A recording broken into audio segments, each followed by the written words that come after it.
Bienvenue à tous pour cette vidéo sur les interactions avec le Document Object Model, bien sûr à l'aide de JavaScript. Dans la vidéo précédente, nous avons déjà vu ce qu'était le Document Object Model.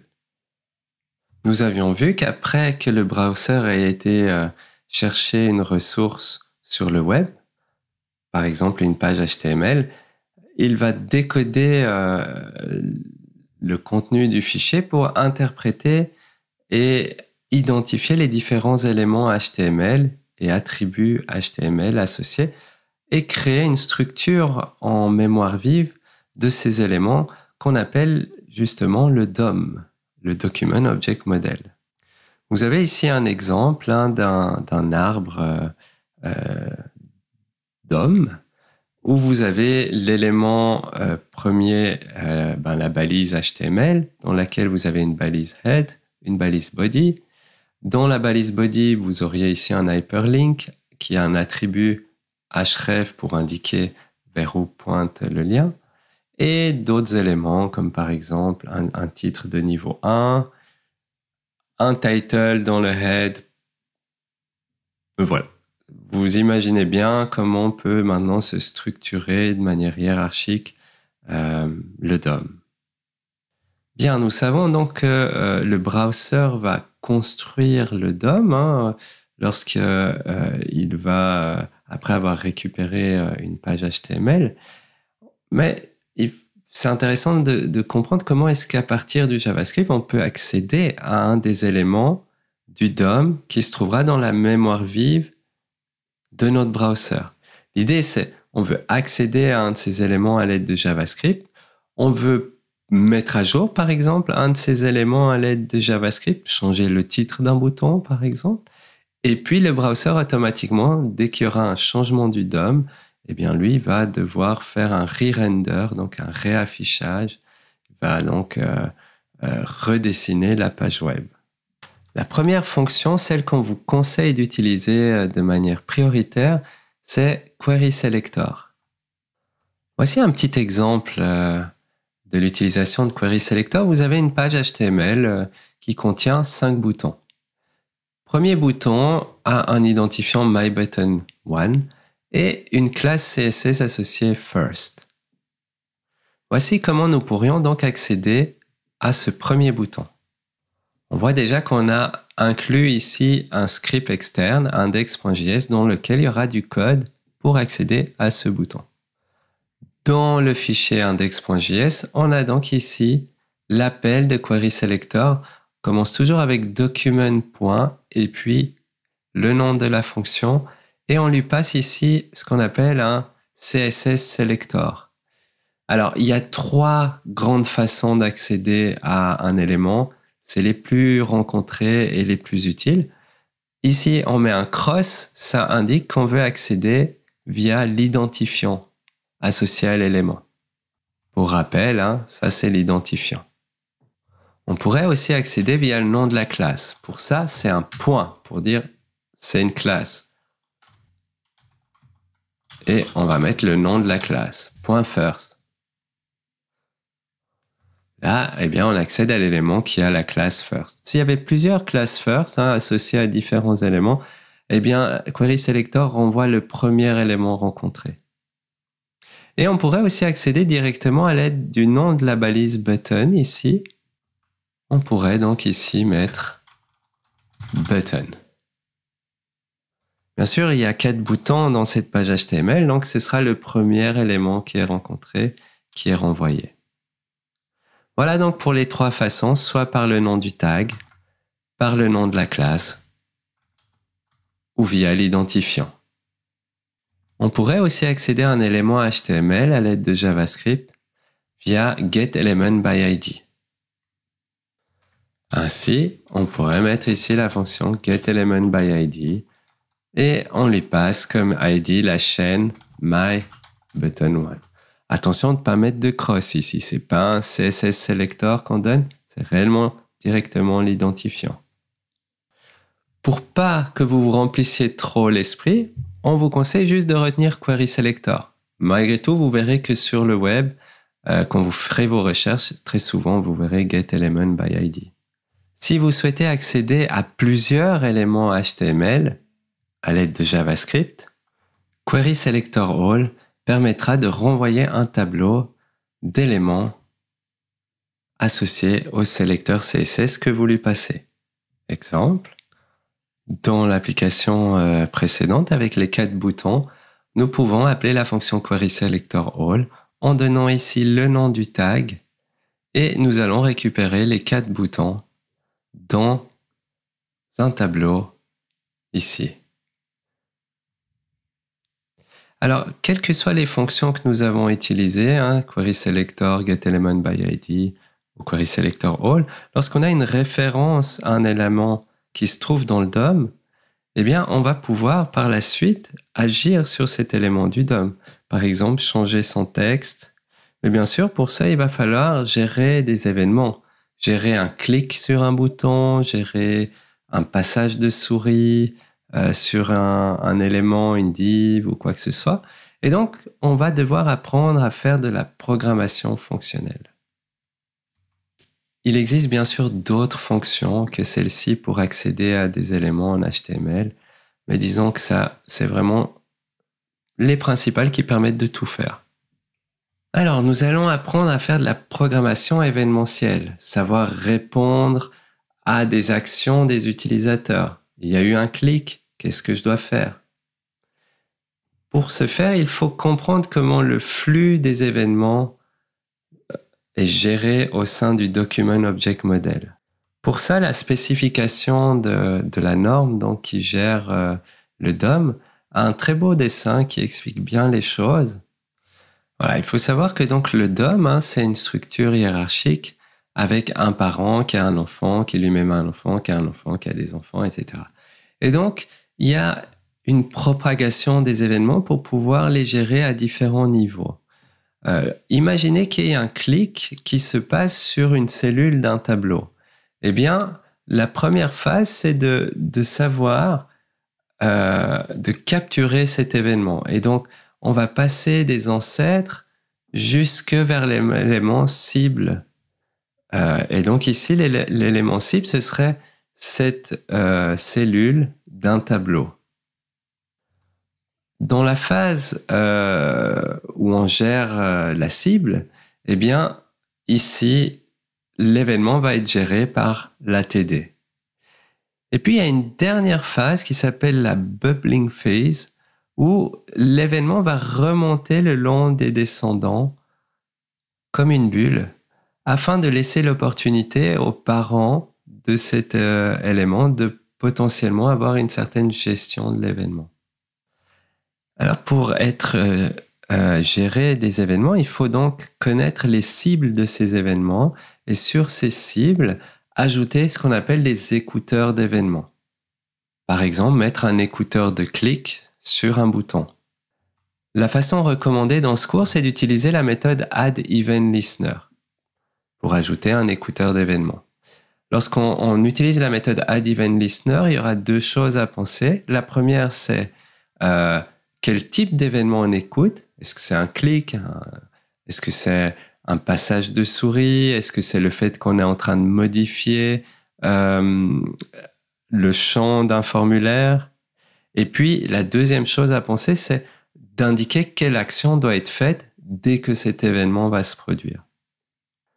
Il existe aussi une fonction pour enlever un événement qu'on aurait attaché à un élément. Donc, du coup, cette fonction permet d'effacer un écouteur d'événements. On peut aussi ajouter des écouteurs d'événements via des propriétés. Mais on préfère que vous n'utilisiez pas cette façon de faire dans le cours parce que c'est une façon plus ancienne de gérer les événements qui vraiment tend à disparaître quand on fait du Vanilla.js. Il y a beaucoup plus d'avantages à utiliser ces 2 méthodes-ci. Alors, les actions qu'on programme lorsqu'un événement surgit, elles vont être identifiées par une callback. Une callback, c'est une fonction qu'on passe en paramètre d'une autre fonction.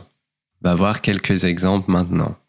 Si on reprend donc notre page web où on a 4 boutons et qu'on veut donc gérer des écouteurs de clic sur ces 4 boutons, eh bien dans le script ici index.js, nous allons appeler la fonction addEventListener. Donc première action qu'il fallait faire, c'était d'accéder à l'élément via le DOM.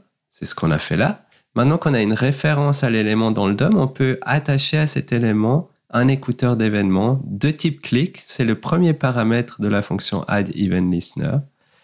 Et le deuxième paramètre ici, on doit lui passer une fonction. La définition d'une fonction. Alors, c'est ce qu'on appelle une callback, parce que cette fonction-là, qui est d'ailleurs une fonction arrow, vous pouvez revoir la partie 0 du cours si vous avez besoin de vous remémorer les bases de la programmation JavaScript. Eh bien, cette fonction-là, qui ne prend pas de paramètres, elle va être appelée le temps venu par addEventListener, par cette fonction-là, lorsqu'il y aura un clic. On ne veut surtout pas appeler cette fonction directement lorsqu'on attache l'écouteur d'événements. Ça ne serait pas de la programmation fonctionnelle si on le faisait. Et même, c'est ce qu'on est en train de faire là, c'est de la programmation événementielle. Lorsqu'il y a un événement, fait cette action qui se trouve là. Alors, au bouton 2, on a ajouté aussi un écouteur de clic et cette fois, on a une fonction qu'on passe ici. Et donc, qu'est-ce qu'on lui a passé? On lui a passé une fonction nommée qui est définie ici, onClickHandler for button 2, qui va changer le texte du bouton 2 lorsqu'on clique dessus et afficher un message dans la console. Vous voyez qu'ici, on n'a pas mis de parenthèse. On n'a pas fait ça. Très important de ne pas faire ça parce que si vous écrivez les parenthèses ici, c'est pas le passage d'une callback, ça. Ça, c'est le passage de l'appel d'une fonction. Ce qui voudrait dire que dès qu'on appelle addEventListener, automatiquement, on appellerait cette fonction. Et donc, on ferait comme s'il y a eu un clic. Mais c'est pas vrai. Ce script, il est exécuté qu'une seule fois lorsque, à la fin de la balise script, on l'appelle. Tandis que les écouteurs d'événements, eux, ils vont appeler leur callback à chaque fois qu'il y aura l'événement ici. Et donc, ne surtout pas mettre d'appel de fonction. Sur le bouton 4, on a un exemple d'un écouteur d'événements qui est attaché via une propriété. Ici, on a mis la onClick et on doit lui passer ici une fonction qui va donc être le gestionnaire d'événements. Elle sera appelée cette fonction lorsqu'il y aura un clic. Cette façon de faire, on ne vous la recommande pas du tout. Vous la verrez souvent sur le web lorsque vous chercherez des solutions, mais il faut vraiment éviter de travailler comme ça. Il y a certains frameworks où vous allez utiliser ce genre de notation, mais il y a vraiment des bonnes raisons de le faire dans ces frameworks. Quand on fait du Vanilla.js, pour la gestion d'événements, retenez addEventListener. Et quand vous voulez effacer un écouteur d'événements, remove event listener, en indiquant le type d'événement et le nom exact de la fonction qui a été utilisée lorsque vous avez ajouté l'écouteur d'événements. Ici, c'est cette fonction-là qu'on avait ajoutée sur le bouton 2. Voilà, sachez que le fait de passer des fonctions en paramètres de fonctions, c'est vraiment ce qui fait une des forces de JavaScript, le fait de pouvoir faire de la programmation fonctionnelle et de pouvoir écrire des choses de manière très concise et très claire. Alors, si on veut exécuter ce programme et voir en effet nos gestions d'événements, la façon dont elles sont réalisées, on peut exécuter. Si vous vous souvenez, dans la vidéo précédente, on a installé Live Server. On peut faire clic droit sur le fichier HTML, Open with Live Server. Et le browser s'ouvre avec ici les 4 boutons. Quand on va cliquer sur le premier, I have been clicked. Alors les messages, voilà. On voit qu'on a bien cliqué sur le bouton 1. Ici, on voit qu'on a changé le contenu du bouton 2. Et en plus, on a des messages qui ont été s'ajouter là. Si on regarde le fichier JavaScript associé, eh bien, on voit que c'est exactement ce qu'on attendait, le fait de changer la propriété inner text des boutons pour changer le DOM. Et dès qu'on a changé le DOM lors du clic, eh bien, le browser automatiquement a fait un re-render de la page, a réaffiché la page avec les nouvelles valeurs pour ces éléments-ci. Sur le site web du cours, vous avez un tutoriel qui vous montre comment créer une interface home-machine pour une pizzeria. Et en fait, tout au long de ce cours, nous allons développer le front-end, donc l'application cliente d'une pizzeria. Dans la série sur les applications REST Client, on a développé l'API pour une pizzeria. Ben là, on va développer vraiment les UI, donc les User Interface pour cette pizzeria. Alors, normalement, comme prérequis, vous devez savoir écrire de l'HTML et du CSS. Et donc, c'est pour ça que ce tutoriel ne va pas être rejoué en vidéo, mais on va juste regarder le résultat ensemble pour voir comment est-ce qu'on a à une page HTML qui sert à présenter une pizzeria, comment on a ajouté un peu d'interactivité à l'aide de JavaScript. Alors voici le lien du cours où vous avez toutes les explications pour ce tutoriel. Et voici ici un clone de toutes les démos qui sont données dans le cours, où la page index.html reprend donc le corps de la page présentation de la pizzeria. Et à la fin du body, ici, on vient attacher le script externe qui va rajouter de l'interactivité. Alors, regardons cette page avec Open with Live Server. On voit qu'on a eu une petite animation ici, We Love Pizza. On a aussi ici We Love JS. On a du son qui fonctionne bien.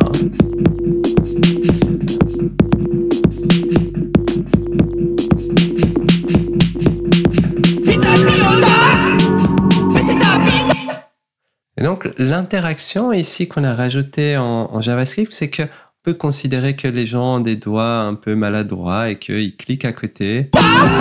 Et vous voyez que quand on clique sur l'écran, eh bien, ça démarre ou éteint la chanson. Alors, c'est pas ce qu'il y a de plus ergonomique, ça risque d'énerver certaines personnes. C'est purement pédagogique. On va donc regarder index.js ici. Et donc voilà, qu'est-ce qu'on fait? Eh bien, on vient rechercher le body de la page HTML. On rajoute un écouteur de clic sur le body de la page HTML. Donc, c'est vraiment sur l'ensemble de la page. Et puis, on rajoute ici la callback qui va gérer lorsqu'on clique sur l'écran. Dans cette callback, on vient ici réceptionner via un identifiant l'audio player. On peut aller le chercher pour voir. En fait, là-dedans, on a un audio player. Vous voyez que dans le body de la page, on a un audio player dont l'identifiant est donné là.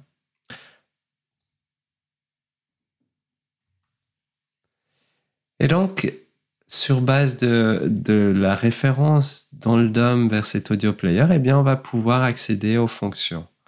Le browser offre des API audio, et donc on a une fonction où on peut soit démarrer une chanson, soit mettre en pause une chanson.